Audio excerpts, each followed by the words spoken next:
القدیم وتوزروه وتوقروه صدق اللہ العلی العظیم۔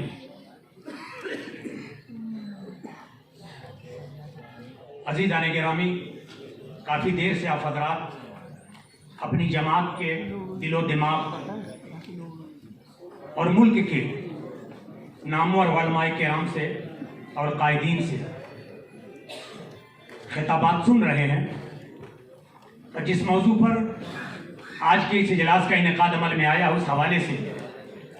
مسلسل ضروری معلومات آپ تک پہنچائی جا رہی ہے۔ اسی چند منٹ میں آپ کی خدمت میں حاضر رہوں گا۔ میں سب سے پہلے اس پروگرام کے بانیان خصوصیت کے ساتھ مصلح قوم و ملت حضرت علامہ مولانا سید جاوید علی نقشبندی صاحب زیب سجادہ دربار اہل سنت اور مفکر اسلام قائد اہل سنت حضرت علامہ مولانا مفتی اشفاق حسین صاحب کو مبارکباد پیش کرتا ہوں، اور ان کے تمام آوان و انصار کو جنہوں نے کم از کم دہلی کے سینکڑوں نہیں ہزاروں علماء اور سینکڑوں قائدین اور لاکھوں مسلمانوں کی طرف سے کفارہ ادا کرتے ہوئے تحفظ ناموس رسالت کے اس پروگرام کا انعقاد کیا۔ اللہ تعالیٰ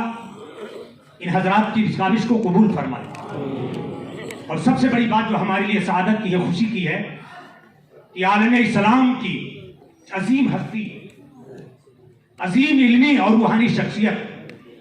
پیر طریقت، رہبر راہ شریعت، علم بردار سنیت، عالمی سطح پر اسلام کے پیغام امن و محبت کو عام کرنے والی شخصیت حضرت علامہ شیخ اشرف افندی صاحب قبلہ آج کے اس پروگرام میں جلوہ افروز ہیں۔ اس طرح سے اسے صرف دہلی کی سطح کے پروگرام کے طور پر نہ لیا جائے۔ میں کہنا چاہتا ہوں آج کا یہ پروگرام الحمدللہ انٹرنیشنل پروگرام ہے، جس میں عالمی سطح کی عظیم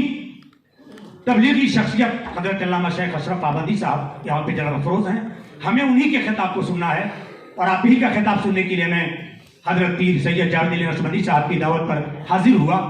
دو تین باتیں کر کے میں اپنی گفتگو ختم کروں گا۔ عزیزان گرامی، ہم اور آپ مسلمان ہیں، ہمارا نام مسلمان اللہ تعالیٰ نے قرآن پاک میں رکھا ہے، اور عرض کیا اور کہا ہے وَلَا تَمُوتُنَّ إِلَّا وَأَنْتُمْ مُسْلِمُونَ، تم دنیا سے جانا تو اپنے سینے پہ تمغائے مسلمانی سجاتے ہوئے جانا۔ ان الدین عند اللہ الاسلام، بے شک دین اللہ تعالیٰ کے نزدیک اسلام ہے، ہمارا دین اسلام ہے، ہمارا نام مسلمان ہے، اور 1400 سال کا طویل عرصہ گزر گیا، الحمدللہ ہر دور میں، ہر صدی میں، دنیا کے کسی بھی خطے میں غلامان مصطفیٰ رہے ہوں، اسی شان و شوکت کے ساتھ زندہ تھے، زندہ ہیں، اور انشاءاللہ تعالیٰ آئندہ بھی زندہ رہیں گے۔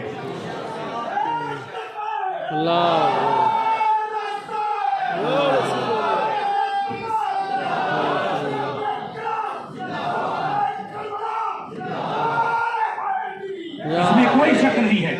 قرآن پاک میں سینکڑوں آیات کریمہ میں رسول کریم صلی اللہ علیہ وسلم کی شخصیت، آپ کی عظمت، آپ کی محبت کے حوالے سے گفتگو کی گئی ہے، جن کی تفصیل کے جہاں پر موقع نہیں ہے۔ سب سے پہلی جماعت جسے آقا کریم صلی اللہ علیہ وسلم نے برپا فرمایا، انہیں صحابہ کرام کہا جاتا۔ ایک بات مثال پیش کروں گا 1 منٹ میں، پھر آپ نے گفتگو سمیٹنا۔ آپ جاننا چاہتے ہیں کہ صحابہ کس طریقے سے اپنے نبی سے محبت کرتے تھے۔ جب صلح حدیبیہ کا واقعہ پیش آیا اور 1400 صحابہ کرام حدیبیہ کے میدان میں جلوہ افروز اپنے آقا کے اشارے ابرو کا انتظار کر رہے تھے، اور سرکار مدینہ صلی اللہ علیہ وسلم حضرت عثمان غنی کے خون کا بدلہ لینے کے لیے 1400 صحابہ کرام سے بیعت لی تھی، اور آخر آخر میں اپنے بائیں ہاتھ کو نیچے رکھا اور داہنے ہاتھ کو اوپر رکھا، اور کہا نیچے کا ہاتھ عثمان کا ہاتھ ہے،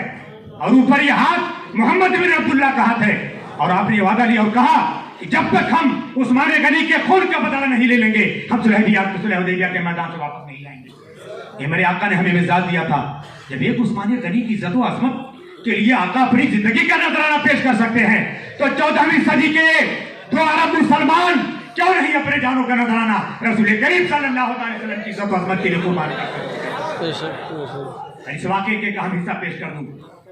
उर्वा इब्न मसूद सख्फी आया गुफ्तगू करने के लिए साहबे कराम से, सरकार से, वापस गया मक्का। उसने कहा लोगों, मैंने कैसर का भी दरबार देखा है, मैंने किसरा का भी दरबार देखा है, मैंने रुस्तम और सुहराब का सामना भी किया है, तख्ते ताउस को मैंने अपनी निगाहों से देखा है, मगर खुदा की कसम जिस अंदाज से मोहम्मद के मानने वाले उनके बिलीवर्स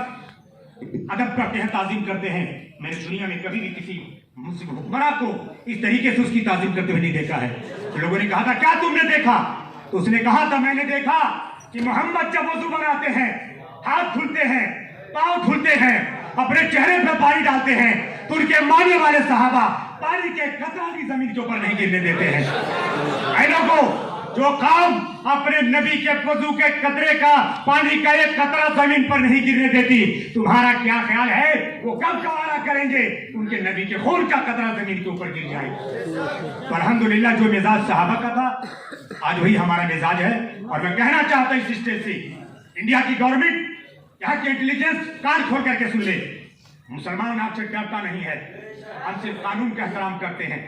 लेकिन जिस दिन हम आपके कानून से, आपकी अदलिया से, आपके संविधान से मायूस हो जाएंगे तो फिर आने वाला दिन कैसा होगा उसकी जिम्मेदारी हमारे ऊपर नहीं होगी। हजरात, कई बातें बड़ी अहम आई, जिनमें से एक सीरत जो है के मौजू पर काम करने की बात आई, बहुत अच्छा मशवरा है, उसके साथ साथ मैं करता हूँ सीरत का मुताला तो होना चाहिए और हमारे मदारिस में बड़ी तादाद में मुताला हो रहा है अल्हम्दुलिल्लाह, मगर उसी के साथ साथ तकाबुल अदियान का भी सिलसिला शुरू होना चाहिए। अल्हम्दुलिल्लाह जामतल शहर के मुबारक नज़र हिंद में और दीगर हमारे बड़े इदारों में जो है तकाबुल अदियान का प्रोग्राम शुरू हो चुका है। तकाबुल अदियान का मतलब यह है हम अपने मजहब के बारे में भी मालूमात करें, मगर हमारी जमात के चंद ज़हीन उलमा हर दौर के अंदर हर बड़े इदारे में ऐसे हों जो अपने मुल्क के दीगर मज़ाहिब का भी मुताला करें और उनकी हक़ाइक़ तक पहुँचे। और इस हवाले से मैं सिर्फ इतना कह देना चाहता हूँ कि हमारी जमात पर अल्हम्दुलिल्लाह बड़े बड़े उलमा मौजूद हैं जो हिंदुस्तान के तमाम मज़ाहिब और ज़बानों का मुताला रखते हैं, और जब हम आपको जवाब देने पर आएंगे फिर आपको भागने का रास्ता नहीं मिलेगा। मगर हम माहौल खराब नहीं करना चाहते, हम कानून को अपने हाथ में नहीं लेना चाहते। याद रखो कि फलदार दरख्त पे पत्थर चलाया जाता है। आपने हमारे पैगंबर को इस लायक समझा कि आपने हमारे पैगंबर की सीरत पे पत्थर उछाला। फातिमी दौर के अंदर हुक्मरान ने जिनके नसब के ऊपर एतराज किया था लोगों ने, तो उन्होंने क्या कहा था कि तुमने मुझे इस लायक समझा कि तुमने मेरे ऊपर एतराज किया, मुझ पर तनकीद की, हम तुम्हें इस लायक भी नहीं समझते कि आपके ऊपर हम तनकीद करें। सुभान अल्लाह, हम आपको इस लायक भी नहीं समझते कि आपके ऊपर पत्थर चलाएं, आपके ऊपर तनकीद कराएं, वरना हमारी आयतों से, हमारे कुरान से, हमारी हदीस से जो फर्जी हवाले आप पेश करते हैं, हमारे उलमा आपकी किताबों से सच्चे हवाले भी आपके बारे में पेश कर सकते हैं। ऐसे उलमा हमारे पास मौजूद हैं और हमें कोई परेशानी नहीं है, न हम घबरा रहे हैं। जब हम 313 थे तो हमने मैदान बद्र फतह किया, आज 30 करोड़ हिंदुस्तान के अंदर मौजूद हैं। और याद रखो, गरीब नवाज के दौर के अंदर कोई फौज नहीं आई थी। हम मोहम्मद बिन कासिम के बनाए हुए मुसलमान नहीं हैं, और न हम महमूद गजनवी के बनाए हुए मुसलमान हैं, न तहरुद्दीन बाबर के बनाए हुए मुसलमान हैं। हमें कलमा शहंशाह हिंदुस्तान गरीब नवाज ने पढ़ाया है। जब एक गरीब नवाज 70 साल में 70 लाख लोगों को कलमा पढ़ा सकता है, तो इंतजार करो, अगर दूसरा गरीब नवाज आ गया तो 70 करोड़ को कलमा पढ़ा करके जाएगा।